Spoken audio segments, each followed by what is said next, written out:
We've all heard it a million times. The Bible condones slavery. I can't worship a God who supports slavery. And when you look at the Bible passages, slaves, obey your earthly masters in anything. Slaves, obey your masters with respect. Submit to your masters with all respect. Boy, it seems like they do have a point. To address this, let's look at the practice of slavery in the ancient world. Slavery back then was much more like what we would call now indentured servitude. Normally, people became slaves for one of two reasons. They couldn't pay their debt, so they had to sell themselves to make ends meet, or they were prisoners of war.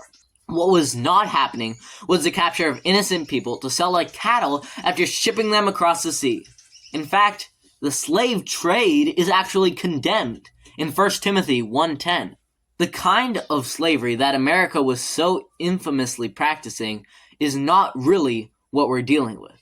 But I don't think we're done here yet. If we look at Paul, we seem to understand that he knows that slavery is bad. Were you a slave when God called you? It doesn't matter, but if you have a chance to get free, you should.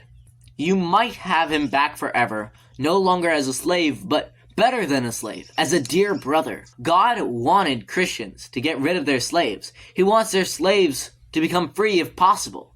But still, what's with the slaves respect your earthly masters in all things? Slave, obey your masters with respect. Submit to your masters with all respect.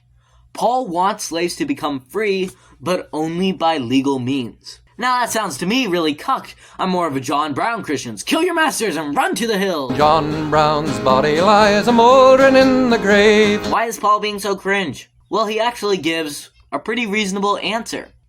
All who are under the yoke of slavery should consider their masters worthy of full respect, so that God's name and our teaching may not be slandered. Did you catch that?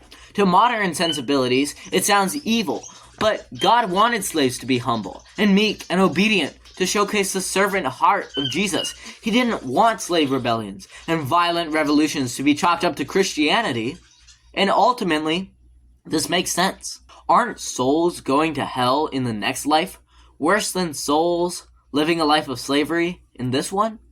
I mean, it sounds extreme, but if being an exploited worker or an indentured servant is going to help people come to Christ, isn't it technically worth it? Paul wanted Christians to free their slaves, but he didn't want slaves to free themselves, because ultimately, the purpose of Christianity is not to end slavery.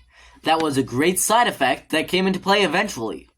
But Paul wanted the main focus to be on the afterlife, and he didn't want to risk the brand new religion being destroyed immediately on the account of sparking rebellions. He knew they would do it anyway, so he wanted there to be a system in place. Look at the Pentateuch. You'll see that the laws about slavery are about restricting slavery and trying to hold the slave masters back. Also, I mean, seriously, what do you actually do with someone who can't pay their debts? I mean, just give them the money? That's really nice, but that puts a really bad precedent on society. That first form of slavery, indentured servitude, was basically just getting a really, really big advance. And as for prisoners of war, again, what do you do with all these people? Just give them their country back after they attacked you? Maybe the better way, even the more generous way, is to give them a job that will keep them in good order.